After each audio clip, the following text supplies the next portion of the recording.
Welcome to Devotional Drops, where we explore the richness of Scripture and how it speaks to our lives today. In this episode, we're reflecting on transformation. You know what's absolutely mind blowing?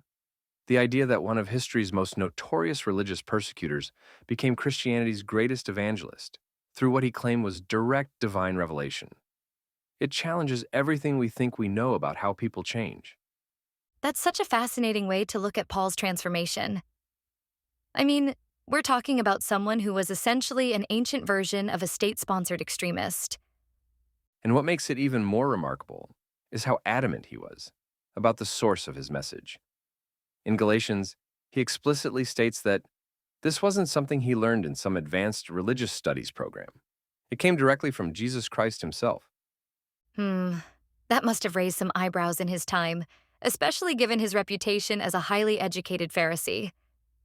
Well, that's exactly what makes his story so compelling.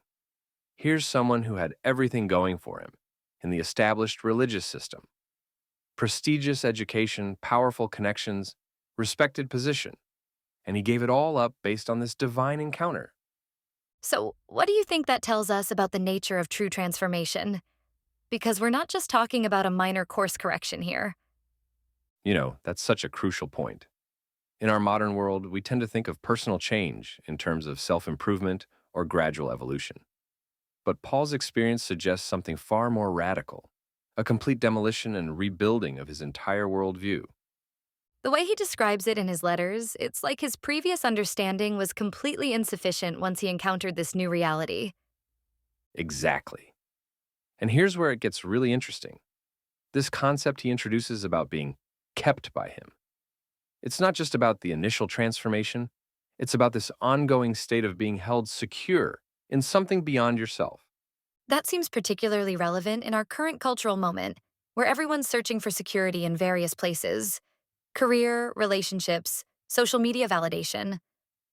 Well, think about it this way: Paul faced shipwrecks, beatings, imprisonment, and constant opposition, yet he maintained this unshakable sense of being kept. That's fundamentally different from our modern notion of security. Though I imagine some might misinterpret this as suggesting we should just passively accept whatever happens to us. Oh no. And that's where Paul's example is so instructive. After his conversion, he became more active, more engaged, but from a completely different motivation and source of security. You know what's fascinating about that? It suggests that true security actually enables greater risk taking rather than encouraging withdrawal. And this connects directly to another key concept he introduces: this idea of our lives being hidden with Christ in God. It's like having an unbreakable vault for your core identity that exists independently of circumstances or public opinion. That's such a counterintuitive concept in our age of personal branding and carefully curated online personas. Right.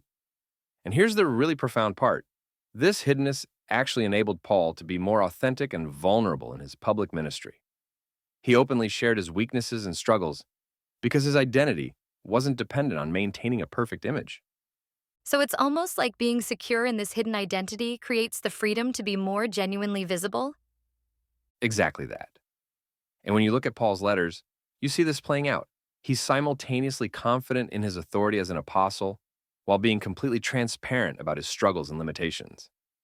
That's such a different model from what we often see in religious or spiritual leaders today.